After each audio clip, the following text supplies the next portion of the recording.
Now we can do the Can You Hear Me Now?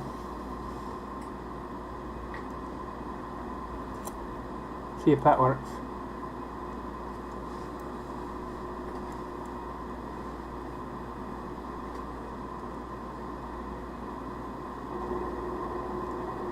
Now we can do the Can You... Okay, good. Alright, let me get a drink and we'll get this show on the road.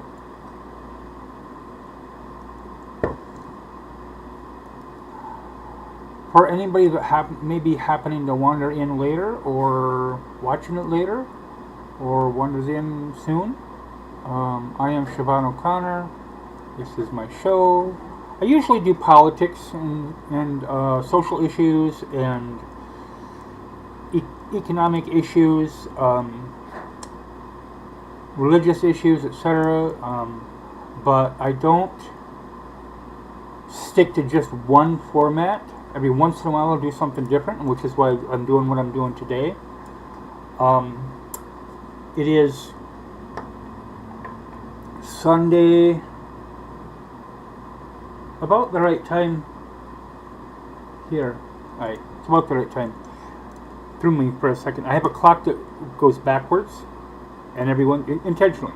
And every once in a while I look at it and my brain just goes, cue the dog tilt. I am an American by birth, Irish by heritage and heart.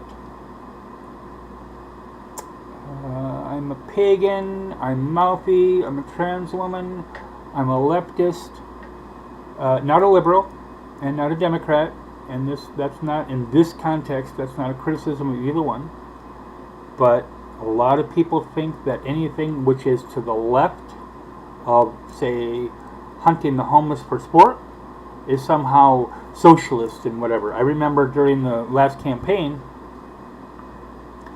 the orange buffoon was walking across the stage talking about Kamala Harris and literally called her in these words, let me see if I can get it right, Marxist, socialist, democratic, communist.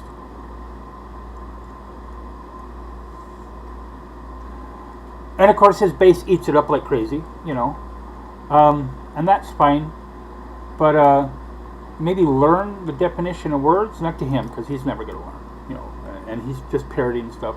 And they're not going to really care that much either, just whatever he says on the given day or day of the week, or the week that's supposed to be bad, you know, then they're going to swallow and take it as bad. Jerome, I believe was his first name, Powell, was hired by him. The FTC, Federal Trade Commission, I had to think about it for a second, was hired by him. Things go fine for a while, whatever, and then suddenly there's some bad job reports and whatever, and he's talking about how horrible Powell a job is doing and how Biden should never have hired him. And of course his base doesn't know, his base doesn't care, and if they did know they wouldn't care, but his base doesn't know that Trump's the one who hired him, you know, best people, right? But anyway, this show today isn't going to be necessarily political. That's just an example. Today's show is about flat earthers. I watch a lot of YouTube, and I watch a lot of people deconstruct the arguments and the claims that flat earthers make. There's a lot of channels that I watch. Simon Dan is one that I really like. There's a couple more that I found yesterday when I was doing a little bit of research for the show, so I'm going to start watching them. And a lot of those will be linked in the description. That's going to end up in the pinned comments when I do that after the show ends. There's quite a few links that you can go to find quite a few things. One of the things I wanted to do when I decided to do this show today is I didn't want to go overboard on technical stuff. Let me hold on a second. I'm checking something here. Okay, yeah. I didn't want to go overboard on technical stuff. I didn't want someone to feel like the information that I was giving out, while good, was something that you needed a particular degree in science to understand, whether you needed equipment, you needed, telescopes, this, that, whatever. Okay, I didn't want to do all that. Didn't want to take the time to do it, for one, but I just didn't feel like messing around to do all that. So I decided that I would look for things that anyone can do, any one of you, anyone can do, and that you don't need any equipment for. You don't need telescopes, you don't need sextants, you don't need heliospheres, meters, you don't need binoculars even, you don't need anything for these things. I think there's around 10 for these things to show why flat earthers are incorrect. A lot of the flat earthers are incorrect because they've seen faulty science and they think it's real science. And to be fair, if you don't know what science is prior to that, it makes it difficult to discern real science from fake. Or faulty. I should say, maybe not fake, but faulty. Because some of them genuinely believe what they're talking about, genuinely believe what they're saying. Some of them are just grifters. So I wanted something that you could do, like they used to say around the water cooler, or if you're talking to your friends tomorrow at lunch, at work, or something like that, or you're sitting having a conversation with somebody on a bus, and up pops flat Earth, and either they're talking about flat earthers themselves or flat Earth or whatever. Any one of these you can throw into the conversation, and there's nothing long or involved with these. They're just pretty easy to do. So I'm going to flip screens here because there are some graphics that I want to show you, but they're not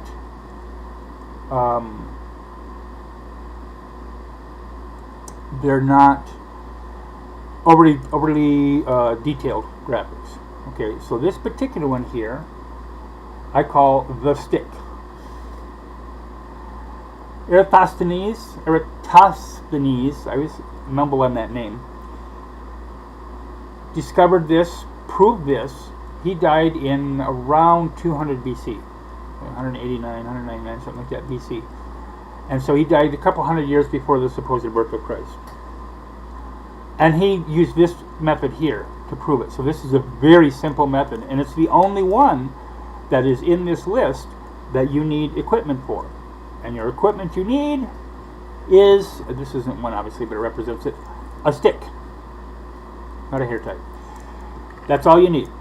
So what he theorized, and he had somebody check, okay, he went to, one was in Tangier. Let me find the stick here, the names, yes, okay, Aswan and Alexandria, excuse me, not Alexandria, okay. So he had someone in Aswan make a measurement, and then he made a measurement in Alexandria. Okay, this is on the summer solstice. It's the longest day of the year. Sun's right directly overhead. Okay, so the test was, does it cast a shadow? So while it's directly overhead on in Aswan, or excuse me, in Alexandria, it's not directly overhead in Aswan, and it actually did cast a shadow. Same time, overhead, and that he theorized and showed that the Earth is round. It's a very simple one. Like I said, it's the only one that actually requires equipment. Let me see. So we're going to go to the next one here. I've got a couple of pictures I would like to show, memes, if you will. God, that's awful bright. Okay, go away, cat. Okay, Carl Sagan is one of my absolute favorite people, and it's pity that cancer took him too soon. But he did a lot. He did more for science education than just about anybody at that time frame. And this quote says, "For me, the most ironic token of the first human moon landing is a plaque signed by President Richard M. Nixon that Apollo took to the moon. It reads, "We came for peace in all mankind, for all mankind." As the United States was dropping 7.5 megatons of conventional explosives on small nations in Southeast Asia, we congratulated ourselves on our humanity. We would harm no one on a lifeless rock. Because, that's where all the bad people are, apparently. Let me find the Carl Sagan quote here, the other quote. Those go with lunch. Here it is. So, this is another quote. "What is an astonishing thing a book is. It's a flat object made from a tree with flexible parts on which are imprinted lots of funny dark squiggles. But one glance at it and you're inside the mind of another person. Maybe somebody dead for thousands of years. Across the millennia, an author is speaking clearly and silently inside your head, directly to you. Writing is perhaps the greatest of human inventions, binding together people who never knew each other, citizens of distant epochs. Books break the shackles of time," and I love the last sentence. "A book is proof that humans are capable of working magic." I agree, that type of magic, but yes, I agree. So a couple things here. First of all, okay, yes, the moon landing did happen. I watched it, not, well, quote unquote live, but it wasn't actually live. It was, I think, a 7-second delay. But, excuse me, yes, I watched it. I was a couple of months short of being 9 years old in 1969. And, hold on a second.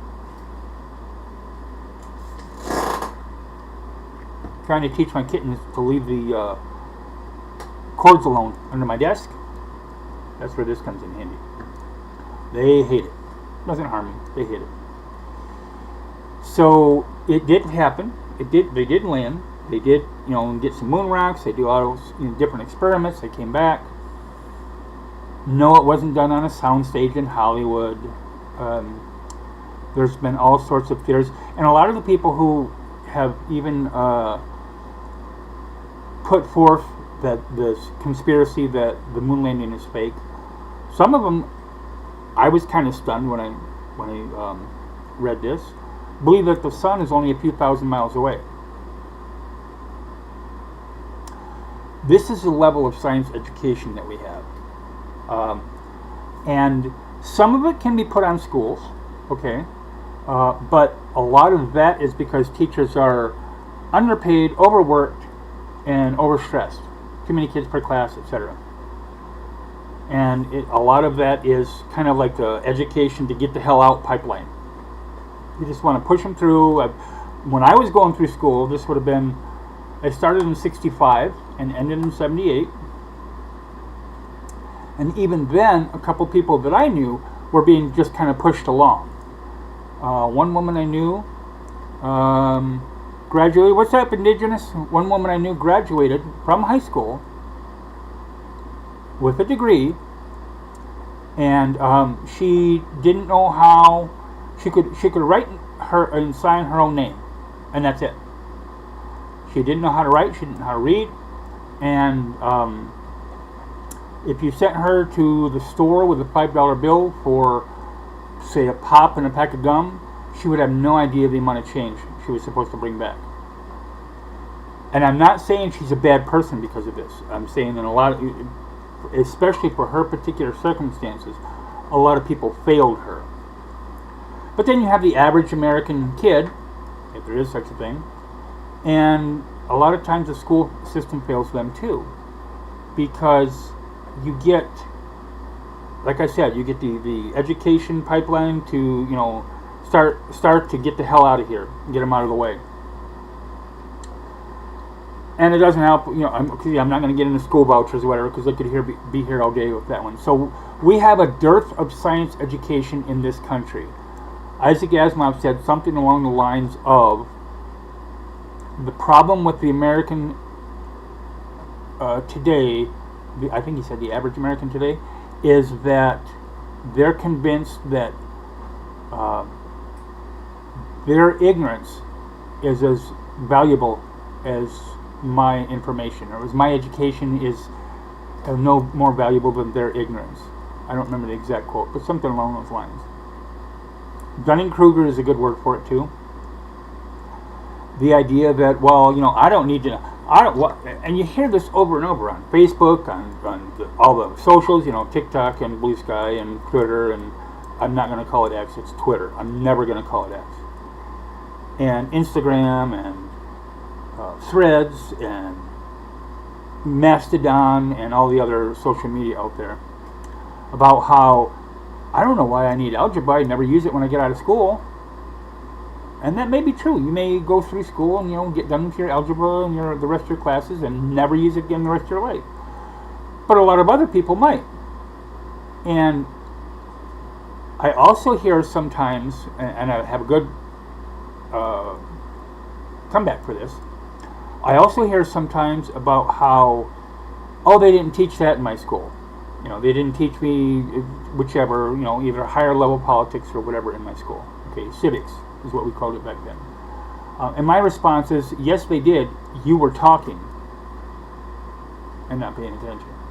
So it's kind of both sides, almost in a way, in that respect, which is rare. You'll rarely hear me say that. And so the electorate now, I don't remember what the percentage is, but I think it's less than half read above a 6th grade level. And I'm not saying that they're bad people, because they don't. What I'm saying is that our system fails them. So then they come along and they see somebody says, I can prove that the earth is flat because it does this and it does that and da-da-da-da-da, and they've never seen experiments like that before. And they go, well, that sounds logical. That sounds like, it's just common sense. And that's a phrase that is interwoven throughout a lot of flat earthers, also called flirters, is that, they're going to do whatever the experiment is, and it's just common sense. It's kind of funny also when you see some of them do the experiment and it proves just the opposite. One of the flat earth groups paid, it was like $20,000, something like that, for this machine to record movements for the GPS and whatever to prove that the earth is flat, and it proved just the opposite, that the earth is round. So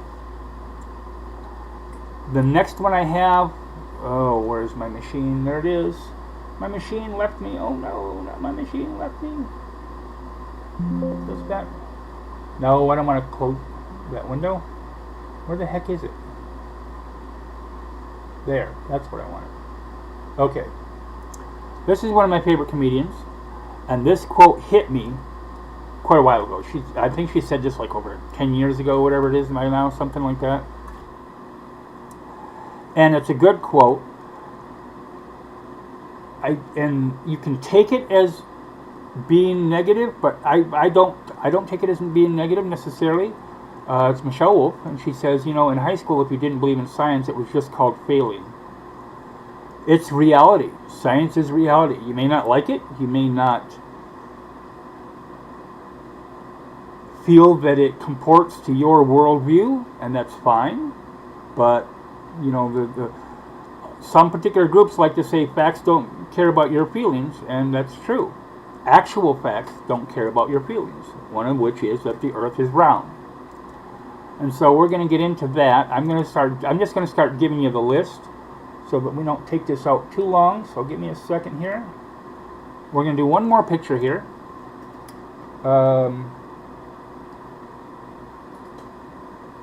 Can't read that.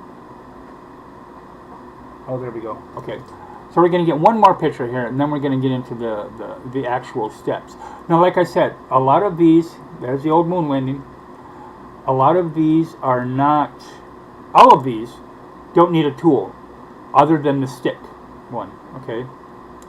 And that one I already talked to you about. That's the only one that requires a tool or an instrument or equipment in any way, shape, or form. All of these, some of these are thought experiments, but they all bear logical consistency, and to go, hey, I'm going to claim this, A, B, and C, and I'm going to bring backup for that claim, and then you can make your own decision, obviously, but I'm going to bring backup for that claim. If you want to try to refute that claim that I've made, or you want to dispute it, you know, either if you're on the show live or in the comments below after the show, whatever, that's fine. Okay, go ahead and do that. But know that if you refute my claim with something along the line, something akin to nuh-uh, without any backup or any proof or anything, I can't take you serious. I just can't take you serious. So let's get this started. Okay, so why is... Oh, wow. I was like, what? Okay, so Batman. Okay, so the first one is going to be, and a lot of these aren't going to be, let me check real quick here. Okay, so one of them is going to be a diagram that I have, and none of the rest are even going to have diagrams. Okay, and this is going to be a shorter show today. I figure this is probably 40 minutes, 45 minutes, something like that. So we're going to leave this on the moon, you know, the actual moon landing, which was real, and we're going to talk about this one. Okay, so let's say you have a really tall tree, one of the redwoods in California, good example. I think that's the tallest trees, and you somehow climb up to the top of that. I'm sure, like, if you have rappelling equipment or whatever, some sort of actual tree climbing equipment. I've never done it, I have no clue, other than ropes. You get all the way up to the top, okay? If you're on a flat earth, here's your tree, say 500 feet tall. I don't know if they get that tall, but let's say 500 feet tall. So here's your 500 foot tall tree, okay? If it's flat, you should be able to see all the way over to, let's say Japan, okay? And a lot of the flat earthers will say, oh, well, there's this fog that's in the way, or whatever, or, you know, the atmospheric conditions. I'm sorry, but there's not going to be, and does not exist, any atmospheric conditions or any magical light-bending fog or mist that somehow alters that. If you're that tall, you don't even have to be that tall, but if you're that tall, you should be able to see all the way there. You can get a telescope. So obviously, you know, your eyesight, I think it goes to, it depends upon, you know, what's in the way, yeah, and actual atmospheric interference, because look at the stars. The stars that you see, the light is, could be 600,000 light years away. It could be 2 billion light years away. And we still see it. Granted, it's because it's bright and etc., but we still see it. So this idea that somehow atmosphere is just going to magically change everything is just false. It's just silly. It doesn't make any sense. And again, that's what we're trying to do here, is common sense. So the next one, and this is the one I'm going to have the diagram for, so let me see if I can get Mr. Diagram up here. Nope. Where the heck did it go? Really? Give me just a second here, folks. My software is giving me a hard time. There we go. Okay. So I thought that was it. So let's say, you know, I went to test to see, excuse me, copyright, sorry, how many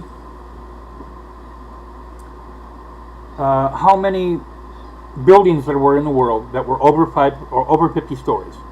Okay, and there are like almost 600, just a hair under 600 buildings that are over 50 stories tall. So let's say you put one person in the bottom, standing right in front of the building. Okay, you put another person way up on top on the roof. Okay, and you can have telescopes, whatever, that's fine. All right. Telescope for each person. And then if you'll see the diagram there, the yellow block is where on that particular floor, we'll say every 5 floors, if you got 50 floors, the yellow block is where a person is looking out the window with the telescope. Hold on, they're getting a little frantic. So the person in each yellow area is on a floor that's looking out the window. Okay, so now we're talking about sunset. Now, if it's in, say, 2 o'clock in the afternoon, okay, and you see that sun, all of those buildings, all of those windows are going to see the sun at roughly the same angle, okay, and roughly the same size. So if you see a plane flying along, it's going to be the same size, okay. However, what happens is, this is also like a case of where a ship large enough, and you're watching it, even with a telescope, okay, it goes over the horizon, it doesn't suddenly diminish and get tinier and tinier and tinier, okay, it does to some extent, but what it also does is comes down like it's sinking into a hole, okay, because what happens is the horizon is rounded, and as you come over it, less and less of the item is seen. It's just flat out. And again, you know, they always talk about mirages and atmospheric conditions and whatever, but it's just silly. There's just no way that they can prove that that's not the case, and that happens, and that's not the case. And when it talks about light, I mean, we're looking through the atmosphere, you can see the moon, and that's, I think, the average is like 260,000 miles away, and you can see that. Alright, so, like I said, you know, that's for the bending of the curvature of the Earth, and then a ship or whatever going below the horizon. If you were able to see, if the Earth was flat, and you're in that building on, say, let's switch it to the other coast, okay? Let's make it I think the building, what is it? The Millennium Tower. Hey, millennials, you get your own tower. The Millennium Tower is the tallest building in New York, okay? It's 1,100 feet tall. Give me a second here. Okay. It's 1,100 feet tall. And so you get up to the top of that tower, okay, and you're looking out at that tower. You're looking east from New York, okay? You got a telescope. Not you don't necessarily need one because you can see thousands of miles, hundreds of thousands of miles away. But let's say, you know, you get a telescope, okay? You should be able to see the Eiffel Tower. You should be able to see Big Ben. You should be able to see all kinds of stuff if the Earth is flat.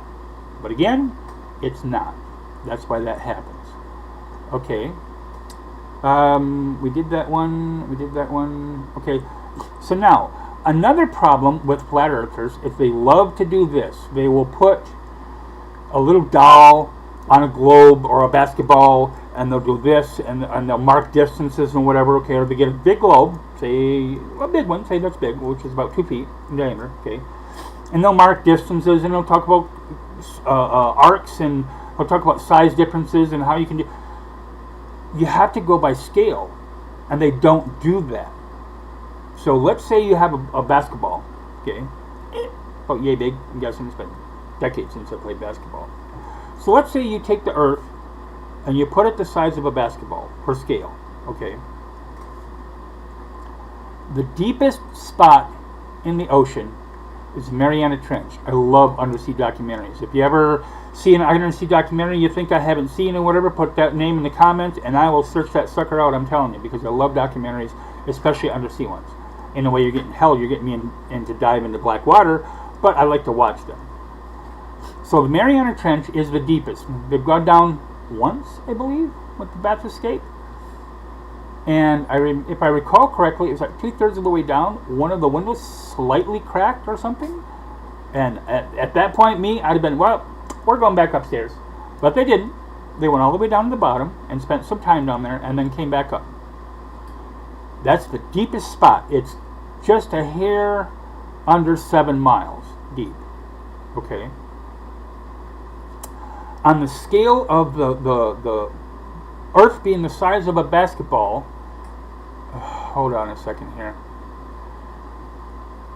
Let me get this right. Okay, on a scale of the Earth being the size of a basketball, okay, that Mariana Trench, that 7-mile deep trench, I've got it written here, is, whoops, like my cousin used to say, you know, technical problems, because I'm a professional. That Mariana Trench would be 8/1000ths of an inch thick. That's the scale we're talking about here. Okay. So I can't even find a way to describe how tiny it would be to have a 500-foot tall building, or Statue of Liberty, or whatever, however tall she is, and to compare that to the size of the Earth. It's nothing. The Earth isn't deep. Excuse me, the oceans aren't deep. They are for us, but compared to the Earth itself, the oceans aren't deep. We have a ball, and it's a thin, tiny film of moisture around it, and that's it. Another way is to think about time zones. Okay, if it's noon in New York, okay, and it's 2 o'clock in Sydney, it's completely dark in Sydney. I can call Sydney at that time frame if I know somebody that, I know their phone number. I can call Sydney and say, "Hey, what time is it there?" And they'll say, "Hey, it's 2 o'clock." I say, "Is it dark outside?" Well, duh. Yeah. Okay. On a flat Earth, where is my disk? Okay. Imagine if this was solid. On a flat Earth, you don't have time zones, because if I'm here and it's I'm in the Eastern time zone. I live in Michigan, in the United States, and they are here in Sydney. Why would there be a different time zone if there's a sun here? It's just it's just silly. And then the shadows, like I said, the length of the stick. Give me a second. I'm going to flip screens here. I don't want to grow up. I'm a Toys R Us kid. Yes, okay. The length of the stick, the shadow in the stick, you've got sun, solstice, sun's overhead, there's no shadow.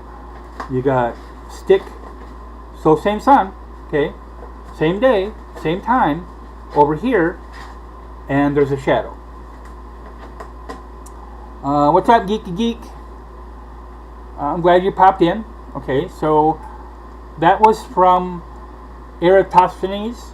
Screw that name up. Okay, and he had someone put up a stick, same length of the stick, etc., in Aswan, and then at the same time on summer solstice, and he also had somebody do it in Alexandria, and proved that the Earth is round. The only way that can happen is if the Earth is round. Well, let's get a little bit more empirical proof, okay, and maybe a little more visceral. Let's say I give you unlimited funds, okay, and unlimited refueling. Maybe you can do in-air refueling or whatever, and we're going to put you on a jet plane. We're going to put you 50,000 feet above the surface of the Earth, okay, and you're going to be able to see the curvature of the Earth at 50,000 feet, okay.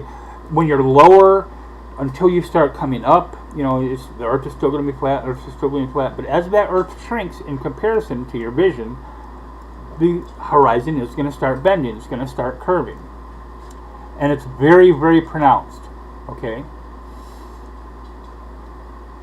Another one is, where is it? Eclipses, both lunar and solar, okay? If the Earth is flat, okay, Earth is flat, here's the moon, here's the sun, okay, we're talking about a solar eclipse, okay. When the moon goes around, you're going to see a circle, okay. When you have a solar eclipse, the moon is going to be there, and if the Earth is spinning, it's going to be solid. It's, what's the word I'm looking for? Not solid, what's the word I'm looking for? Okay. You're going to see a circle on the face of the moon, okay? Because you got the moon here, you got the sun here, you're coming in between the sun and the moon, guess what? Circle. Okay, if it's flat, this way, okay? Another thing also is, why is every planet in the solar system, and every moon, and Pluto's not a planet, and every moon, why are all the celestial bodies that are a certain size or higher, that are round, okay, due to gravity, because gravity just pulls them into being round shape. Why are they all round and only the Earth is flat? nothing else. Okay. There's going to be 2 more here, and then, like I said, I'm going to shut it down semi-soon. Okay. Star fields. Okay.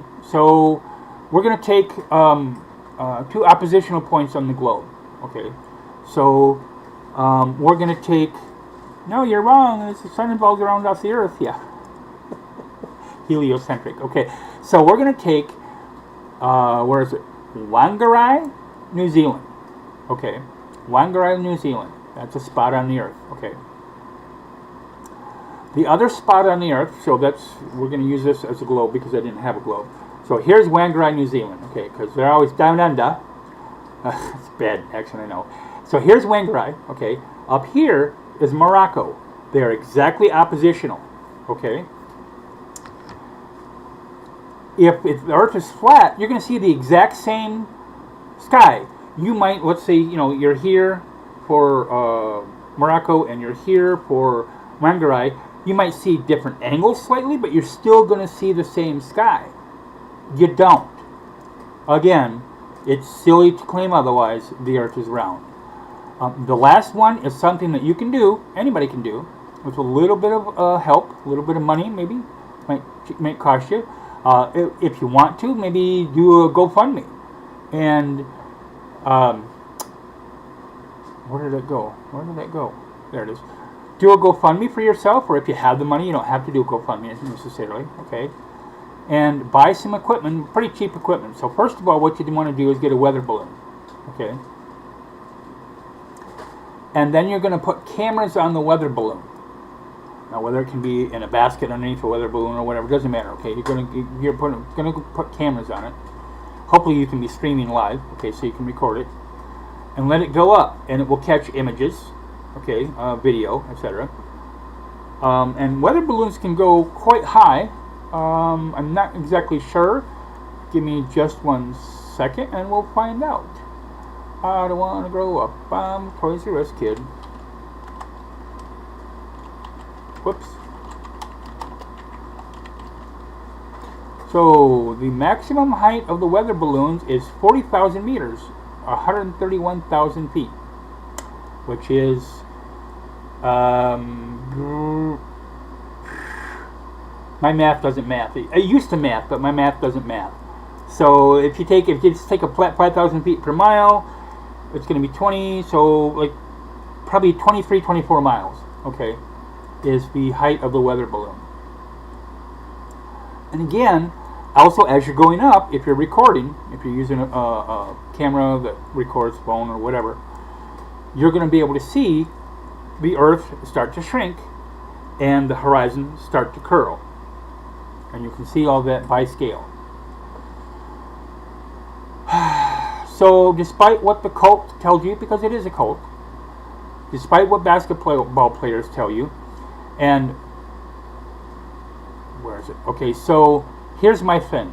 Okay, the last part here. Okay, and I'm trying not to be negative here with this point. Okay, but a lot of celebrities, fortunately not as many as could, but a lot of celebrities are questioning whether the Earth or not, whether the Earth is round or not. And a lot of celebrities, and some celebrities are stating as if it were fact that the Earth is flat. Basketball players, whatever. Okay. If you have an astrophysicist, cosmologist, whatever, who has gotten, say, even an associate's degree. I took 3 astronomy classes in college when I went to college, 101, 102, and 103. If you take even that amount, you're going to see absolute proof of the Earth being round. But a lot of people don't go to college, and I'm not faulting them necessarily for not going to college. I'm not saying they're bad people. They might not have the money, they might have the opportunities, etc. But and some high schools can get into it and teach you, and some high schools won't, unfortunately. But if you don't have that knowledge, whatever it happens to be, we're gonna branch out a little bit. Whatever it happens to be, whether it's flat Earth, whether it's the sun is only a few thousand miles away, whether it's the moon itself is a hoax, just not the moon landing too, but Okay, the moon is a hoax. The earth is round, the sun is round, the sun is far away, but the moon is a hoax. Okay? Bigfoot, Chupacabra, Loch Ness, whatever, pick your superstition, and go for it. But in order to, the best method that we have to explore the world around us is science. Science is not a religion. Science is not a philosophy. Science is not an idea. Science is a method. I have a hypothesis. Let's say that my two cats, which are over there beating the heck out of each other, and my other hat at the same time. Okay, let's say I have a hypothesis that my two cats have claws on the end of their feet. So, it's not a hypothesis until you have some way of testing it. Okay, so I can test it. I can pick them up and have them shrink their claws into my leg or my arm, which they do on a regular basis. And I can go, oh look, I've got backup, I've got evidence that these cats have claws. That then becomes a theory, a scientific theory. A scientific theory is not a wild guess, like it is in a lot of common vernacular. Scientific theory is an explanation of a hypothesis backed up by data, backed up by facts, and proven so far to be the case. No scientific theory, the theory of gravity, the theory of evolution, etc., no scientific theory is 100% proven. Maybe 99.999999999%. But if we find a rabbit skeleton, a modern rabbit skeleton, in a Cambrian layer, maybe you might start talking about the theory of evolution. Excuse me. But until that time, we have to use science. We have to use science to explain the world around us. We have to use science to explain what we see, what we feel, what we hear, what we taste. Everything from the earth is round to vaccines work, and they do, to we actually landed on the moon. There's all sorts of conspiracy theories. And some of them people are just enjoy it for fun, especially Loch Ness, for example. There's quite a few people enjoy that. They get Nessie hats, and they have pictures, and they have conventions maybe, and they put forth what they think are theories, but they put forth guesses as to how Nessie could still be alive, or a species that gives us those glimpses could still be alive in that lake, which is impossible. But you also have, for example, the earth and the flood, the biblical flood. Okay, one of two things happens when you talk about the biblical flood. To someone who is I don't want to say a young earth creationist, a floodist, I guess you could call it that. In order to have the flood, you would have to have billions and billions and billions of tons of water on top of the water already in the ocean. Okay, come from somewhere. They say, oh, well, it can come from the earth. Not really. Okay, but all that water's got to come from somewhere, and in only 40 days and 40 nights. But that's not the end of it. Again, I said earlier, the Mariana Trench is roughly 7 miles deep. Okay, so you got that point, 7 miles deep. Does a redwood tree grow down there? Does a chrysanthemum grow down there? No, they don't. They can't withstand the pressures and the cold and whatever else. Environmental conditions. So now you take the earth, which has water to sea level, hello, except for mountain springs and stuff, and then you raise that. Mount Everest is 29,000 feet, I think, and the Bible says that it will cover the tops of the mountains. So you've got 30,000 feet, we'll say, round figure, all the way around the globe. Okay, all that water, all the trees, all the bushes, all the flowers, the grasses, everything, and we're talking just plant life, okay, is going to die if it's under that amount of pressure for even quote unquote only 40 days. Except, guess what? It's not only 40 days.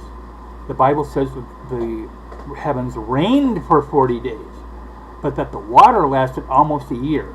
So you take your plants and your trees and your dandelions and your rosebuds and whatever else, and you put it down at 7 miles deep or at 14 miles deep in the case of Mariana's Trench. and put it under all that water and that pressure and that darkness and that cold for a year, nothing's going to survive that. It's just silly. Nothing's going to survive that. And then you also have to take into account there are saltwater fish that can't stand fresh, and there are freshwater fish that can't live in saltwater. So whatever the conspiracy is, it doesn't matter. It can be a political conspiracy. I don't care. Whatever the conspiracy is, take your best guess, okay? Because there's nothing wrong with making a guess if you don't know. But take your best guess, and then look for some way to prove that you're wrong. Is a really good way to do it. I have a theory that, hypothesis, whatever. I have a hypothesis that the moon is made of cheese. Is there a way to test that? Well, we can send a rocket to the moon and measure the impact when it lands on the moon and get that back in radio data and visual data too. And that can prove that. Let's bring it back down closer to Earth. Let's say I have a theory that Mount Everest is made of sharp cheddar cheese. Okay. How can I test that hypothesis? I can go to Mount Everest, take a shovel, dig up some dirt, because you ain't gonna find no cheese. Dig up some dirt, and guess what? I just disproved myself. So that's a good way to test your theory before you put it out to somebody else, because you've then at least made an effort to give some backup, give some credence, okay, give some support for whatever your theory is. So then when somebody says, well, how the hell can you prove that Everest is made out of cheese? If that's what happened, you can say, well, I went to Everest and dug up a couple shovels full, and here's a piece of cheese I got from Everest. You have backup for that. If you don't, like I said, you can pick your superstition. You can go with it however you want. It doesn't really matter. As long as you don't harm anybody, as long as you try to, I think, foster a good mindset about the universe around you. I don't care what you believe in. So that is pretty much it. It's pretty close to about 50 minutes or so. Pretty close to what I was going to say I wanted to do. So last point about this. This is the last. I think I had 10 points. How you can prove, either debunk a flat earther claim or prove that the earth is round. Either way, kind of mixed in together. So you can, if you joined in late or whatever, it'll be like, it's like 2 or 3 minutes after the episode. The airing is done, the live streaming is done, so you can go back and watch it all the way from the beginning. You can also add in the comments, which I'm going to have a pinned post there with all links giving backup to everything I've said. You can put a post in there if you disagree with something I've said, if you agree with something I've said, whatever you want to do as far as comments goes, I would appreciate that. I'm not worried about monetization. I don't really care about monetization. I'm never going to get that. You need like 1,000 subscribers. And I have a massive 16. Oh boy. So, take care of other people. Do things that are going to help you. Do things that are going to help them. Vaccines work.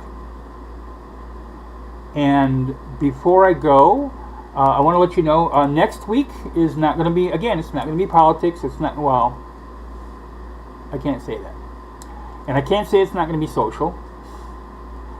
And I can't say it's not going to be religious. In fact, it's going to be all three. I hit the trifecta, I guess. What I'm going to be talking about, just kind of skimming over, because I'm going to be covering 2,000-ish years of the history of Ireland, from way back when, in the mists of time, up until today. So obviously I'm going to be covering the introduction of other peoples into the island, the introduction of Christianity into the island, who St. Patrick actually was, what he did and did not do. We're going to cover the Troubles, which, for those of you who don't know, is the struggle between Britain and Ireland, and Northern Ireland.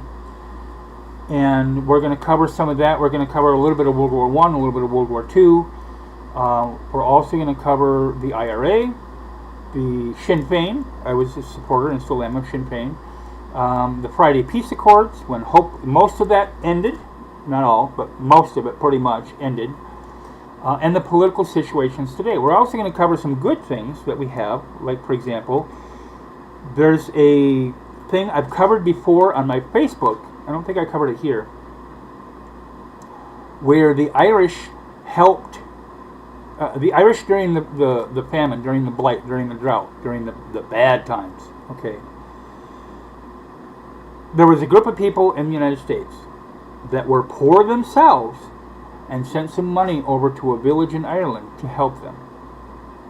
And for the amount that they, and I'll talk about it, but the amount that they sent at the time, in our dollars, if it's the same amount, number amount, would be nothing. Okay, but back then, it was quite a good amount. And they gathered all that together from different people and sent it to Ireland, to this small village, to help them. In return, the Irish has done quite a bit to return the favor, and I'll get into that at that time. So I want to thank everybody for showing up. I appreciate it. Let me find my mouse here. Okay. So I am, again, Siobhan O'Connor. I am on Facebook. Facebook is Siobhan O'Connor. I also have a group on Facebook called Siobhan Raw and Unfiltered. It is. I am on Blue Sky as Siobhan O'Connor. What's up, Context Branch? Howdy, howdy, howdy. I'm just getting ready to close it down, but I'm glad you popped in. And coffee, yes, I got coffee right here. Believe me, I don't go without coffee. That's not happening. But I'm on Blue Sky as Siobhan O'Connor. I'm also on Blue Sky under my comic name, The Existential Cafe. And I don't think I'm going to make a separate account, or I may not, for my John and Jane comic. That's a daily one, which I'm trying to get back in the running of that. And like I said, I'm on Facebook, the different accounts. If there's anything you would like to see, again, I'm going to be doing the kind of the history of Ireland next week. But if there's anything that you'd like to see in the show, let me know. And it can be political, physical, political, social, economic. It can be about food. It can be about music. It can be about sex. I'm queer. It can be about that. It can be about whatever you want to watch. And as long as the questions in the comments come with good faith, I'm not worried about words. Okay, if you want to say, it's at the end of the broadcast. So if you want to say a shit or piss or a fuck or whatever, I'm not worried about that. Okay, it's the concepts behind those words, the concepts behind the sentences that you have, that will make me either want to respond to you or not. Just flat out, pretty and simple. My channel, I will respond to who I want. So I would rather have an interaction with someone who wants to learn something, which I can teach them a little, or who I can teach me. I'm definitely willing to learn. So like I said, after the show is over, which will be in just a couple minutes, after the show is over, hey baby, hold on a second. No, come here. Little brat. This is, oh my goodness. This is Peachuck, which, oh, you're terrible, aren't you? Peachuck, aren't you? She's a purr. I have two female cats. She's a purr. And I know you went down, so whatever. Hey baby, come here. Come here. Goopus. You would come up here any other time. Okay, hold on a second. Hey, baby, come here. Ah! My chair. I know. So they're both cuddle bugs, but in different ways.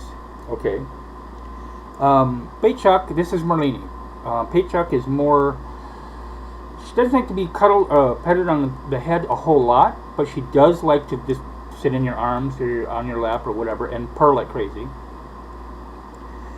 Merlini sometimes is like this, where she just likes to be petted, but a lot of the time she's just, her head is tucked right up under my chin. She's got her up on my face all the time, and I'll set her down, and then she'll jump up on my lap, and I'll set her down, and she'll jump up on my lap. So, you know, they're 8 weeks old. And Merlini means marbles, loose translation of marbles, in Gaeilge, the Irish language. And by marbles, I don't mean like you lost your marbles. I mean actual marbles. And then Beitach means peaches in Gaeilge. And I kind of did that because of the color that she has, mostly color. She's got a little bit of white, I think, on her feet, but other than that, mostly orange. What's that, baby? She's tired. So usually she's just running around like crazy on my lap. Floopy, yes, Floopies. I put an ad out on the local Facebook, and for various reasons, it just didn't work out. So one of my relatives asked her mom, and she's like, yeah, I got a couple kittens. They're not quite old enough yet, which is perfect. So, and they're piss ants, let me tell you. All right, so thank everybody for showing up. If you want to check the earlier part of the show out, just go back like 2 minutes later. It'll allow you to kick all the way back to the beginning of the show and start that. You have a comment, you have a disagreement, you have an agreement, you want to see something in the future, whatever you want to do, let me know. I appreciate it. So thank you, and I hope you